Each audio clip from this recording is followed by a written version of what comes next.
Hi, I'm Ardith, and today I have a blizzard of snowflake-themed projects for you. Last week I talked about using a photo from Pinterest as inspiration, and I made multiple cards. This week I'm taking a different approach. I'm starting with 2 snowflake dies and seeing how many projects I can come up with. They range from quite involved to quick and easy, and I've got a bonus project at the end, so stick around to see that. Let's dive right in. Here are the 2 dies. They're sold by a Jillian Vance design, and I love how simple they are. They're both the same design, just different sizes, and that opens up a lot of possibilities. But these card ideas will work with any snowflake dies that you have. I've cut a bunch before I even start so that I can just grab what I need as I work. My first card starts with a cover plate. This is the stitched plaid cover plate, and it cuts a small plaid pattern with lots of tiny squares as negatives.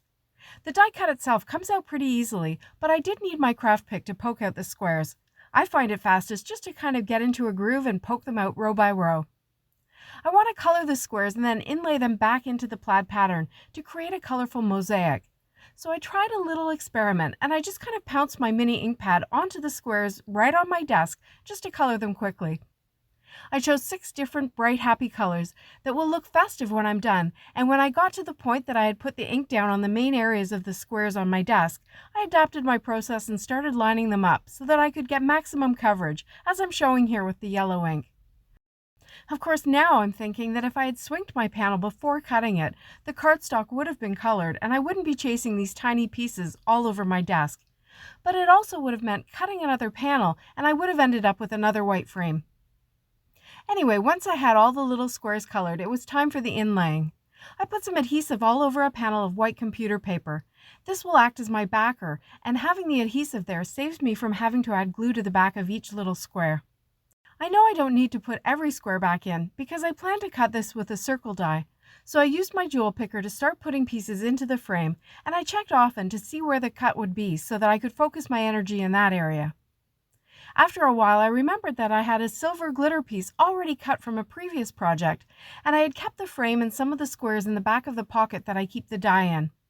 I thought it would be fun to have the sparkly squares randomly placed throughout my colorful pattern, and that meant I had to lift a few back up and put the silver ones in. After a while, I used a pencil to trace around the outside of my circle die, and that would just tell me exactly how far I needed to go with my inlaying. And after that, it was just a matter of filling in each square until it was finished. And although this process is a little fiddly, it didn't take me a long time to do it, and I enjoy getting into the zone and just creating the pattern. When I had it all filled in, I flipped it all over and I burnished the back so I was sure that all the pieces were in securely. Then I placed the circle die over the area I wanted, taped it down, and ran it through my Gemini Junior. And that really is the majority of this card design. The rest was just laying the snowflake over top and then realizing that a darker snowflake would act as a shadow and provide some more definition. I used some liquid glue to glue them together and then some tiny foam squares to pop the snowflake up over my background. This could be a pretty tag design if you want, but I wanted to put it on a card. And rather than just popping it up on a gray panel, I used the same circle die to cut a circle from the center. These nesting dies have stitched dot pattern on both sides of the cutting line, so that adds a nice finishing detail to the panel. I backed the whole thing onto a white card base, and as often happens when I make a square card with a big focal point right in the center, I didn't want to upset the balance with the sentiment, so this card is good to go for Christmas or any winter occasion. After that intricate and, let's be honest, somewhat time-consuming design, I'm ready for a quick and easy 2-for-1 technique: swinking. Swinking is just swiping ink onto cardstock. My friend Laurel invented the word swinking a little while ago, and it's just about the easiest background technique ever. To make it a 2-for-1, I used some temporary adhesive on the back of my snowflake die cut, and I pressed it down onto another panel of white cardstock. Then I used the same 6 colors of Catherine Pooler ink as my first card, and I swinked each snowflake arm from the center to the edge. I love the wispy look you get as you lift the ink pad slightly. I worked through my colors in rainbow order so that the blends and the overlaps will create some new colors. And now I separate the two and I've got focal images for 2 different cards. I spritz both of them with Avery Elle Clear Shimmer Spray, which not only adds a pretty shimmer, but it softens the blends and the colors and gives it almost a frosty, velvety look. For the background, I trimmed the panel with one of those stitched dot in and out circle dies, and I stamped a sentiment from the lighted up stamp set. I also cut a circle from dark gray cardstock and offset it just on the one side to provide more definition and to balance the sentiment. I love the tie-dye feel of this card. It's so festive and fun. For the colorful snowflake, I inlaid it into a white circle and I backed it onto a gray card base. And then I ripped it all apart because I hated it. I quickly swinked another white panel to act as my background and I put it on a white card base. I positioned the snowflake so that the colors of the arms were on different colors on the background. This feels much more festive to me. For my next card, I got out my gel press. I'm still a gel press dabbler, and I'm slowly practicing and figuring out how I want to use it.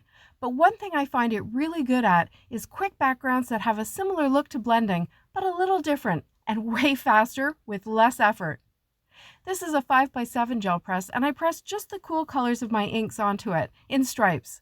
I actually added a darker blue on the left side, then back to the two blues and the green from my previous cards. Then I used my brayer to mix up the colors a bit. One thing I've learned is that brayering technique is key. You don't want to over-brayer or the colors will mix completely and you'll lose the gradation. I pressed my cardstock onto the press to lift the ink and I got a pretty result. But the other thing I'm learning is that I like to redo the process and get a little more depth in my colors. These inks tend to bead up a little bit on the press, so repeating the process helps to minimize the look of the beading. So I loaded up the gel press again. Press the cardstock back onto the press, and when I lift it, I have colors that are more intense and closer to the look I want. I trimmed down the panel to a 4-inch square and I spritzed it with the shimmer spray. Next, I ran it through my die cutting machine with the scattered circles die. This die cuts a pattern onto the cardstock that looks like snow, especially once I put the white card base behind it. For the snowflake itself, this time I'm going to layer up the two sizes together, but first I want to add some texture and sparkle. I pounced my Wow embossing ink pad over both snowflakes so that they are completely covered, and then I pour sparkling snow powder over top. This powder is opaque white with glitter in it, and when it's all melted, it gives a fabulous snowy look. To finish this card, I popped up the background with some foam tape, then glued the two snowflakes to it. This is another one where I just wasn't feeling that a sentiment would add much, so I left it. My next card is a Slimline Shaker, using some of the new Slimline dies that Jillian has in her shop. This one from the Slimline Essentials set is slightly narrower than the card size, and it's meant as a focal panel. I'm swiping the same 6 inks on it from right to left in rainbow order and repeating until the panel is full. These colors are going to peek through the 3 circle windows from this die cut, which is from Peace, Love, and Rainbows, and is slightly bigger, which will be important in a minute. But first, you guessed it, I spritzed it with the shimmer spray. While it was drying, I started constructing my shaker. I trimmed a piece of acetate to just smaller than the gray panel, and I attached it to the back with liquid glue. To build my shaker walls, I doubled up some foam tape by folding it onto itself. This will give my sequins lots of room to be able to move around freely. You can see that my edges are very narrow, so I used scissors to cut the doubled up foam tape into narrower strips, and then I built the walls around the edges of the whole die, but also between the windows. By having 3 shaker windows, there will always be sequins visible in each window, and they won't all fall to the bottom of the card. As a final touch, I cut triangles of tape and I put them in the corners. This step is optional, but it also helps to make sure that more of the sequins stay where they'll be visible through the acetate. I scooped some sequins into each shaker well, and then I started removing all that release paper from the foam tape. And this is where the size of that rainbow panel becomes important. Because it's slightly smaller, it's easy to line it up over the tape without having to make sure that all the edges line up perfectly with the edges of the gray panel. To finish this card, I simply positioned one of the larger snowflakes and 2 of the smaller ones on top, and I glued them down. I added a sentiment from Just Be Claus onto one of the sentiment strips that comes with the Slimline Essentials set.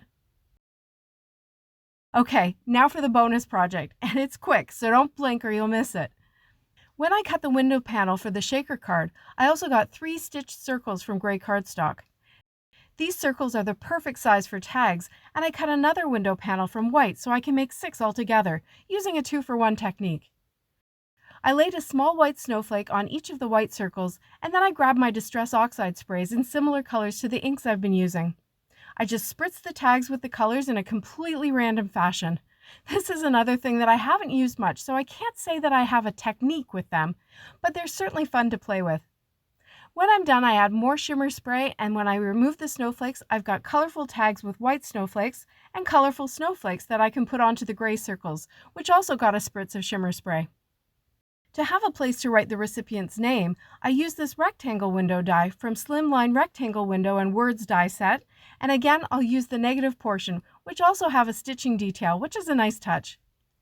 I stamped to and from Merry KISSmas onto the rectangle, then I used a hole punch to punch a hole through the circle and rectangle together, before threading some silver twine through.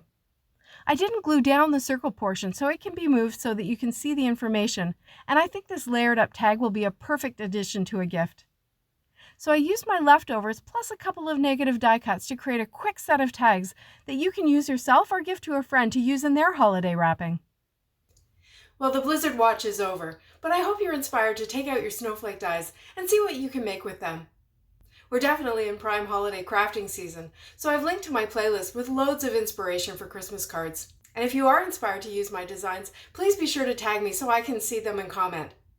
I've also linked to my Swing King video so you can see 15 more ways to get amazing results with this simple technique. Thanks so much for watching. See you next time.